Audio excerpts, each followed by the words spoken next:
Manipurda miyam ki ihau natraga mi kangbu amagi irang ama hek lakpada internet thingba haibasi yamna toina ihau natraga irang du sarkarna namthanaba lakurpa thorang ama oiduna lagli.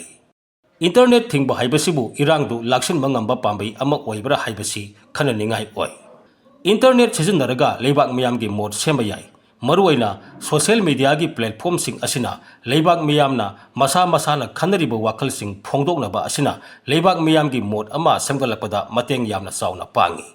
Masina maram oiraga India yauna malem gi leibak kayana election matamda party gi oibo wafam kaya phongdoklaga miyam gi mod semnaba honaba kaya thengnakhre. Adugi sumatakta sarkar amadi sarkar gi undertaking kanglup kayana social media sizinaraga miyamda sarkar gi lakholiba thorang kaya miyamda thamli.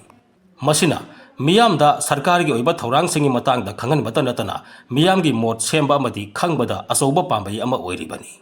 Aduna miyam gi ihau natraga irang laksinaba internet thingba haibasina miyam gi mod semba thingani haibasida thogliba wafam khara nainaba yai. Social media nataba internet ki atopa masak sing lay haibasi ahan bata khangba sangi. Social media da irang natraga ihau sagalali haina lauraga su internet ki atai masak sing pumnamak thingba haibasi wahan thok yaudi. Atopa masak sing aduda piriba akaiba adumak irang duna manghan gani haina khaliba adudagi taba nate. Anoba matam sigi anoba technology asina lauriba thodang asi sumnatagi I pau phaunaba khakta nate. Social media gi matang dasu lebak asina khanaba yabadi media asina miyam gi mod semgali haibasina taglibadi irang laksinaba amadi miyam gi marakta khana nenaba tongan masak sing piduna lebak miyam gi mod adu balance oina semanaba sizinaba yaba platform ama oina loba yai. Sarkar amadi sarkar gi loisang sing maruaina DIPR na sarkar gi lauriba phirebadu social media sing sizinaduna miyam da yohonba yai. Masina leibak miyamna makhoi gi apunba mod ama semada mateng panggadoribani. Internet thingduna social media laksan khiba asina miyam gi mod semba tohanba nate. Ahoina dum makhoi gi mod semada tonga amadi leipung wari singtada thadoktuna thami.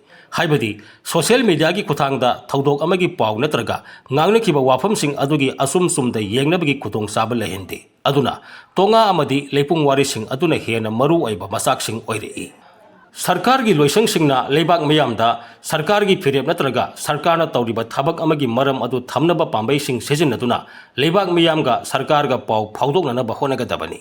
Haujiki matamda pau phaudokna bahona bagi yamna mating leiba pambai amadi social media sing asini. Sarkarna media asida masagi matik magun lehen mangamdraga internet thingba haibasi asumba wafam ama oiroi. Thingliba asina miyamna sarkar asigi asonba oina lahalli. Masimak sarkar ga miyam gi marakta leiba asauba ahoba ma oiribani. Manipur da haukiba sahi ani asikhaktada internet thingba si yamna kuina amadi toina tawkhre. Masina thamkiba pandam adu phangba ngamdri. Ahoina dum leibak miyam gi mod semada sarkar gi mayokta hena lehelakpagum uri. Sarkarna masigi loisang sing sizinaraga laukiba warep amadi phirep khangan bana hena maru oikhi. Manipur gi thogliba irang sigi matangda amadi masi thoghalli haina loba wafam singi matangda miyamda gyan tahanaba miyam gi mod semada mateng pangnaba rajniti gi wangang nataba lausengi paw amadi se puthokpa udri. Aduna internet thingbagi mahutta internet sizinaraga miyamda sarkar amadi sarkar gi thabak thorom sing khanganaba honabana hena sumgani.